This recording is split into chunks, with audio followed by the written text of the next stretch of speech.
Um, okay. So I would like to start with a quote which really resonates with me and is relevant to my presentation. It says, photography is an art of observation.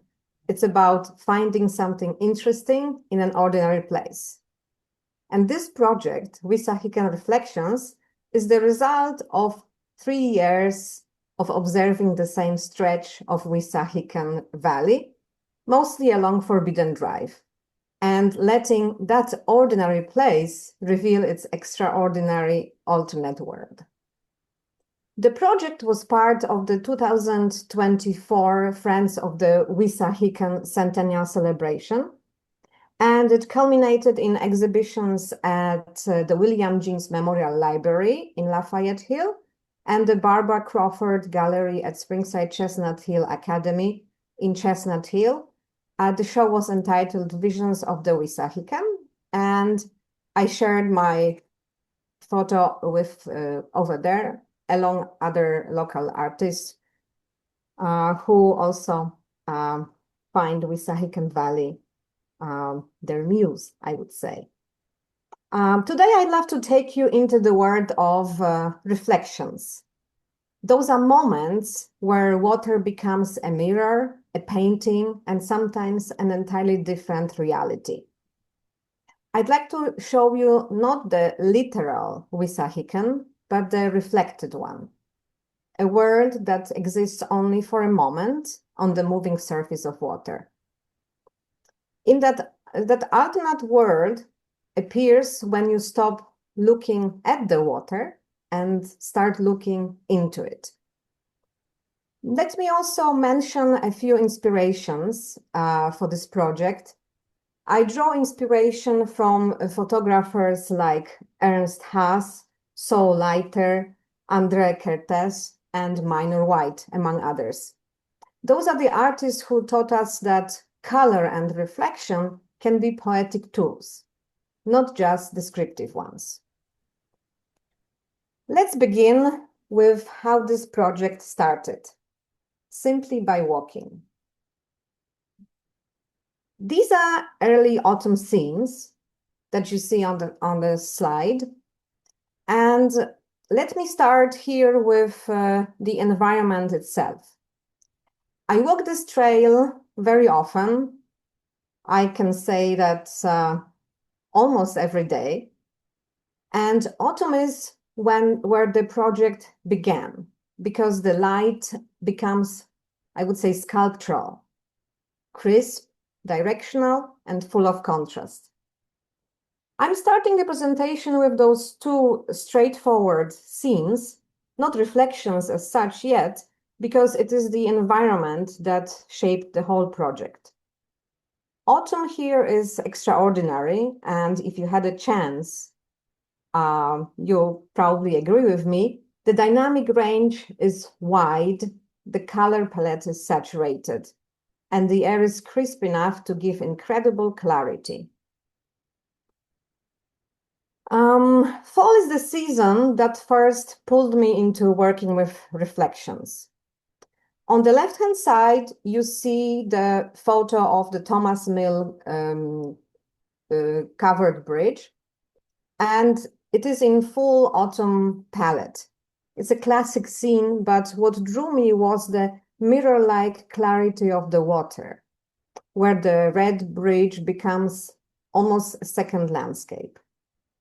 On the right, a more atmospheric moment, I'd say, morning mist lifting off the creek. And the light, the moisture, and the air, and the slow flow of the water created a soft, I would say, dreamy foundation. Early morning mist softens contrast and creates directional light that behaves almost like a natural diffuser. And this is actually the combination of the elements that I've mentioned. It is what pushed me to explore reflections more intentionally. And as I walked, I started noticing words and small moments that shaped how I saw the place. One day I came across this little plaque, which is mounted to one of the benches along the Forbidden Drive. And let me read it. It says, "Forest bathing, not walking through nature, but something more intimate, like letting the vast green of it wind its way through you." The line really resonated with me because it really captures what this project is for me. Not just documenting nature, but letting the environment change how I see the light, color, and motion. Reflections require kind of surrender. You have control over the framing and timing, but not the surface itself. You can't control the water ripples, the wind, the flow of the river, but you can become attentive enough for the image to appear. You are no longer arranging the scene, you are just waiting for it. The act of photographing reflections is a collaboration with nature. And this aligns closely with Minor White's idea of reading photographs for what else they are. Once I started slowing down, I began to notice reflections almost everywhere. Those early reflection studies are my early experiments, where reflections start to take over the frame. Autumn foliage produces a saturated natural palette: oranges, golds, yellows, reds, and the water reorganizes them into something that feels almost painterly. On the left, the trees and sky merge on the water surface, with long streaks caused by leaves drifting across the surface. I'm using a slightly slower exposure to catch the movement of the leaves on the surface of the river. And that photo reminds me of Ernst Haas, who said, let me paraphrase it, that photography should transform reality into a visual poem. On the right, the bright yellow tree almost becomes an oil painting in the water. Once you stop looking at the landscape and start looking into the water, the entire world changes. The water is almost perfect still, and the autumn palette becomes a natural impressionist painting. And I often think of Monet here, who said that color is my day-long obsession, joy, and torment. By torment, I mean it's very difficult to really catch and present the colors that are really there, even using the photography and not like painting like Monet at the times. From here, I leaned more and more into painterly qualities. Those autumn abstractions are some of the examples of that. This pair begins to shift into deeper abstraction. I'm no longer referencing the landscape directly. The reflection is the composition. The left image has a moody, almost cinematic quality. The dark foreground leads the eye into the glowing yellows reflected in the water. The right image uses a fallen tree trunk almost like a framing device. The bark texture anchors the composition, while the water reflects color. And if I can compare it to something, it looks like molten metal. Foreground elements like the fallen log act as compositional anchors that allow the reflected chaos to feel intentional. This balance of form and abstraction is something André Kertész mastered, especially in his distortion works, if you're familiar with some of them. The image on the right is a good example of how color and texture interact. Notice the bark is matte, almost monochromatic, but the water is glossy, colorful. So the two materials produce different visual temperatures. Then the water itself became my canvas, if I may say so. This is one of my favorite images of the fall from the whole project. And this is also where the project fully becomes impressionistic. The water surface is textured by tiny ripples, turning the reflection into something that looks painted. The deep blue is the sky, the orange is fall foliage, and the green is late season grass. But the water reorganizes them into an entirely new image. The image is pure surface. No sky, no trees, only their impression. And this is the kind of moment I could never plan. It appears for seconds and then disappears. It depends on wind conditions, wind direction, temperature, the angle of the sun, and the pace of the stream. This is the kind of scene that lasts maybe 10 seconds or less. Then the wind shifts or a leaf lands and the entire painting dissolves.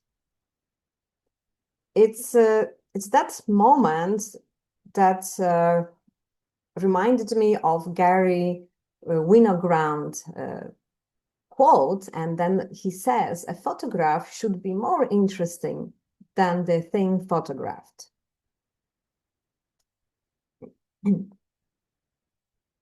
I continued to explore how water transforms the forest.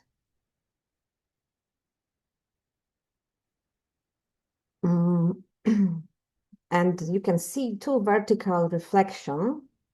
And I must say, I love vertical reflections because the trees, they elongate and distort in a way that feels like stretched fabric.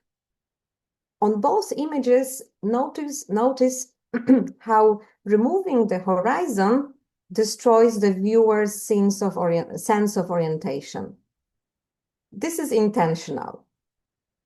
Without context, our brain starts treating the reflection as a standalone abstract artwork, not a mirror.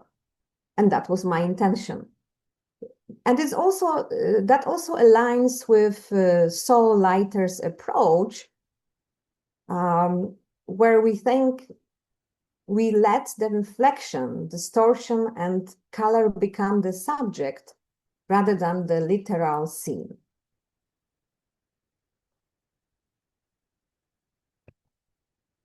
Let's take a short break from the reflections and look at the ground. This close-up shows the source of all that color. I often stop to collect, I would say, color references. Leaves on the ground show the raw palette that later dissolves into reflection. It reminds me that every abstraction begins with something very real and simple.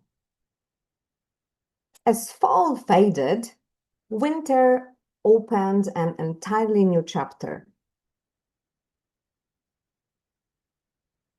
With winter, the landscape changes completely. As you can see, winter also completely changes the visual vocabulary. On the left, the sun cuts through the bare branches and fog, creating long rays across the creek. This is one of my favorite winter lighting conditions. It's cold, crisp, and graphic. On the right, reflections take on a new texture, ice. The surface becomes fractured, metallic, almost like the moon. Winter reflections are quieter, more minimal, and more architectural. Now let's move into more abstract winter studies. Winter reflections naturally shift into a colder palette. Blues, deep blacks, and the pale bark of bare trees. On the left, I used a faster exposure because winter water is often calmer, allowing me to preserve fine detail without introducing motion blur. The final image is rotated 180 degrees, intentionally disrupting the viewer's perceptual expectations and forcing the reflection to be read as an independent visual reality rather than just a mirrored surface. On the right, the exposure is slightly longer, which creates those subtle linear streaks across the water surface. And that's the evidence of gentle movement shaping the reflection.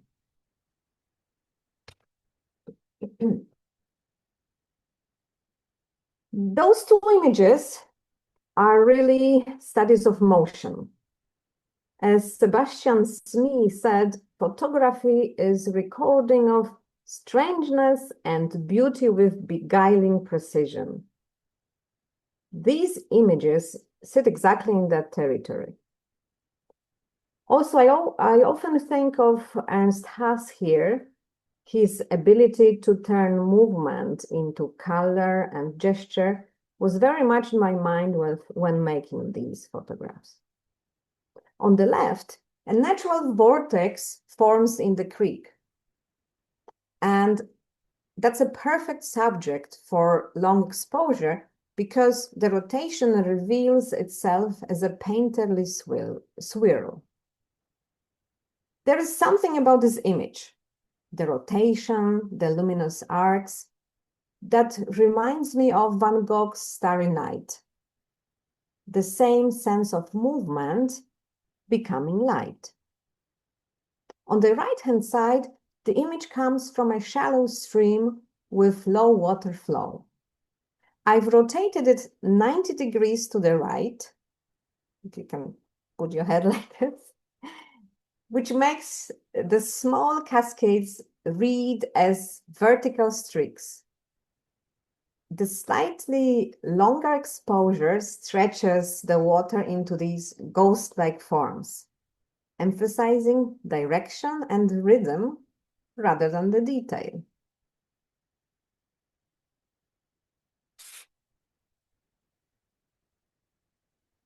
Snowfall scenes. In snowfall, everything softens. These monochrome scenes are really about atmosphere rather than detail. The snowflakes act as a natural diffusion filter, creating a subtle grain that adds character and depth to the images. Winter is the season where texture overweighs color, which is why black and white feels so instinctive here. Anders Petersen said, in black and white, there are more colors than in color photography. And I think winter proves that. Branches, shadows, snow, and air all take on their own tonal personality.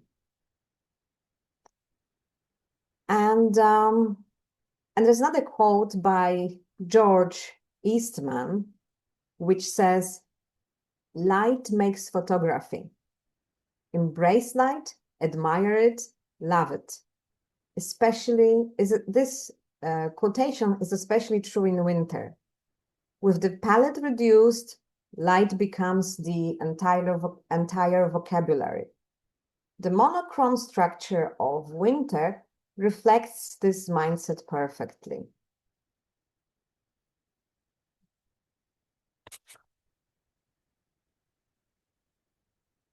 And let's go to those high contrast abstracts. Those two might be my most abstract winter images. The tree, the stones become almost sculptural in black and white.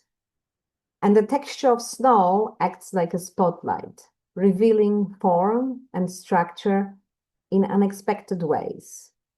Some of you who had a chance to visit the salon might recall one of the photographs was there on the wall. It was entitled The Skull.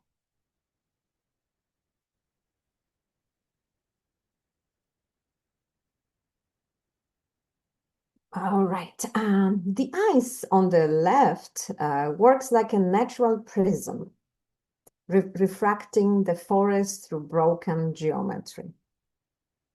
The right image is almost, I would say, architectural.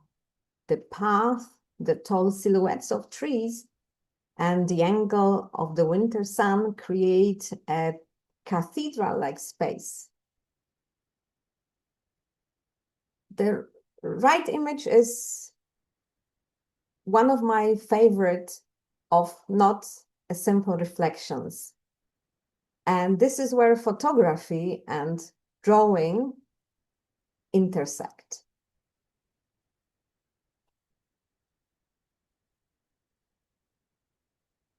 We have some bridges and looking up. I always look for perspective shifts. The left image uses the bridge as a counterweight to the forest. It's a human architecture meeting natural architecture. The right image is one of my favorite winter perspectives. It reminds me of a cathedral. Sometimes I call it a cathedral of branches.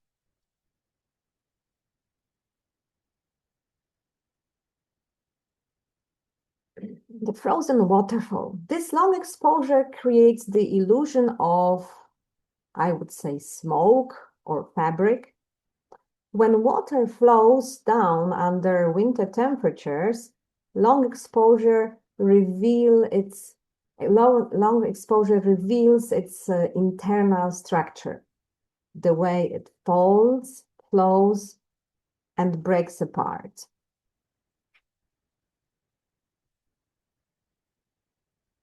These two images celebrate form. Sometimes I like pairing opposites. On the left, you can see a stark silhouette of a tree. It almost looks like a graphic illustration. On the right, the twisted vine holds snow like a spine. It's a natural sculpture. Winter simplifies shapes, which in my opinion makes composition cleaner.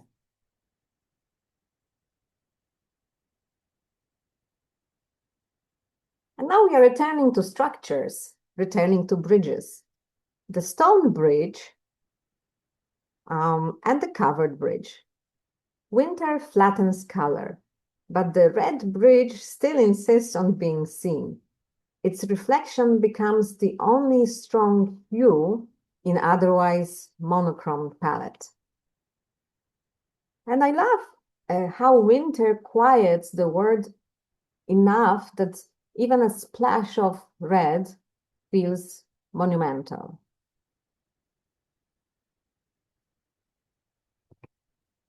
All right, thank you. That's my last slide. Thank you for joining me. And what I hope you take away from this presentation is that reflections aren't secondary.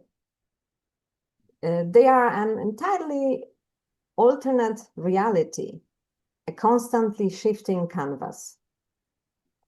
Photography becomes a collaboration with water, light, and time.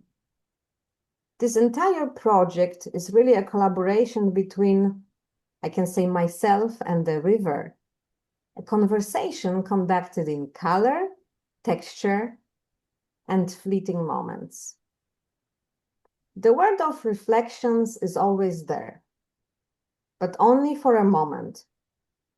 It is shaped by light, season, movement, and time. Every image, or most of the images you saw exist only once, and only for a moment. Thank you once again for seeing the alternate world with me today, and let me finish with two of the quotes which I think are relevant here. Our first one by Ansel Adams, which says, "You don't take a photograph, you make it." And another quote, "Look and think before opening the shutter. The heart and mind are the true lens," by Yusuf Karsh. Okay.